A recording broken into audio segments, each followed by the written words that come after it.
حضرت بایزید بستامی کہتے ہیں کہ میں نے اپنی ماں کے آگے ہاتھ جوڑے، میں نے کہا امی تجھے راضی کروں یا رب کو راضی کروں؟ تو اپنے حق مجھے معاف کر دے، اللہ کو میں راضی کر لیتا ہوں۔ ماں نے کہا جاؤ پتر میں اجازت دیتی ہوں۔ گئے جنگلوں میں ذکر و فکر میں لگے رہے، تنہائی میں اس کو یاد کرتے رہے، دن رات ذکر کے چراغ روشن رکھے۔ 12 سال گزر گئے حق کی تلاش میں۔ ایک دن واپس بستام کے قریب سے گزر رہے تھے، خیال آیا چلتے چلتے ماں کو سلام کر جاؤں۔ دروازے کو دستک دینے لگے تو اس خیال نے ہاتھ روک لیا کہ ساری زندگی ماں کو سکھ تو دیا کوئی نہیں، اب دکھ بھی کیوں دینے لگے ہو؟ رات کا ایک پہر بیت گیا ہے، سردیوں کی لمبی رات ہے، ماں بستر میں لیٹی ہوگی، تیرے لیے اٹھے گی، دروازہ کھولے گی۔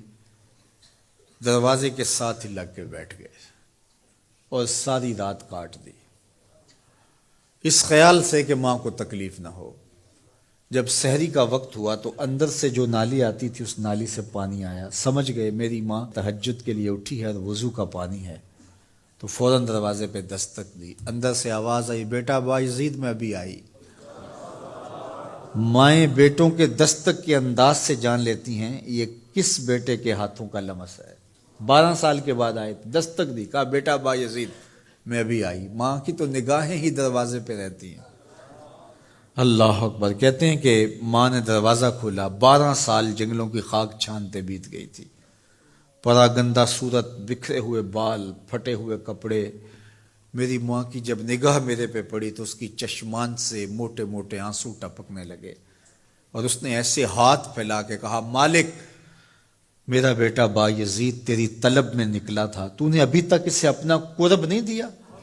حضرت بایزید بستامی کہتے ہیں 12 سال کی ریاستوں سے جو کچھ نہیں ملا تھا ماں کے اٹھے ہوئے ہاتھوں سے مل گیا۔ میں نے کہا مالک میں تجھے کہاں ڈھونڈ رہا ہوں، تو کہاں موجود ہے؟ تو ماں باپ کی رضا اللہ کی رضا کا دروازہ کھولتی ہے۔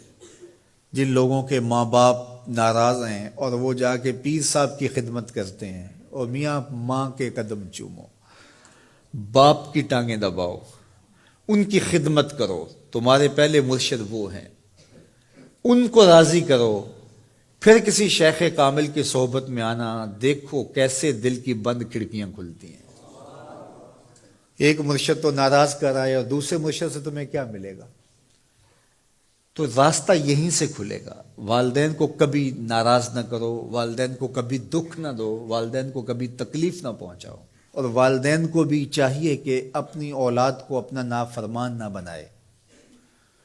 ایک بزرگ فرماتے ہیں کہ مجھے برابر 30 سال ہو گئے ہیں کہ میں اپنی اولاد کو کوئی حکم ہی نہیں دیا، کوئی حکم نہیں دیا۔ کوئی چیز مجھے چاہیے بھی ہوتی ہے تو میں بصیغہ امر نہیں کہتا، بلکہ ایسے ہی بات کر رہی ہوں، پانی چاہیے تو یہ نہیں کہتا بیٹا پانی لے کر آؤ، میں ویسے ہی کہتا ہوں پیاس لگی ہوئی ہے، تو اگر وہ سمجھ جائے اور وہ خود لے آئے تو اچھی بات ہے، لیکن اگر وہ نہ لائے تو میں نے اس کو حکم ہی نہیں دیا، امر ہی نہیں کیا، تو اس امر کی مخالفت ہی لازم نہیں آئے گی۔ تو کہا 30 سال برابر گزر گئے ہیں، میں نے اپنی اولاد کو حکم نہیں دیا کہ کہیں وہ میری نافرمان نہ ہو جائے، چونکہ اگر وہ نافرمان ہو گئی پلے کچھ نہیں رہے گا۔ جو اولاد ماں باپ کی نافرمان ہوتی ہے وہ ہوا میں بھی اڑیں، وہ چرخ پہ بھی جھولیں، وہ زمین پہ گرنے والی ہوتی ہیں، کبھی کامیاب نہیں ہو سکتی وہ اولادیں جو ماں باپ کی گستاخ، بے ادب اور نافرمان ہوتی ہیں۔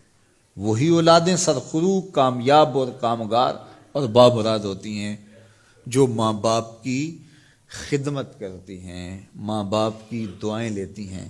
وہ ایک بچہ ماں باپ کے پاؤں دبا رہا تھا، تو ایک بچہ ایک بر اعظم میں، دوسرا دوسرے بر اعظم میں، تیسرا تیسرے بر اعظم میں بڑے بڑے کاروبار کر رہا تھا۔ تو کوئی اس کا دوست ملنے آیا، اس نے کہا کہ اس نکمے کو بھی کہیں بھیج دو، فلاں جو ہے وہ یورپ میں ہے، فلاں امریکہ میں ہے، وہاں اتنی بڑی کمپنی اس نے کھولی ہوئی ہے، اس نکمے کو یہاں بٹھایا، اس کو بھیج دو، یہ تو نکمہ کسی کام کا نہیں۔ کہا یہ نکمہ ہی تو میرے کام آ رہا ہے، کہ نکمہ ہی تو میرے کام آ رہا ہے۔ تو اولاد خوش نصیب ہے کہ اپنے ماں باپ کی خدمت کرے، اور ان کے ساتھ حسن سلوک کرے۔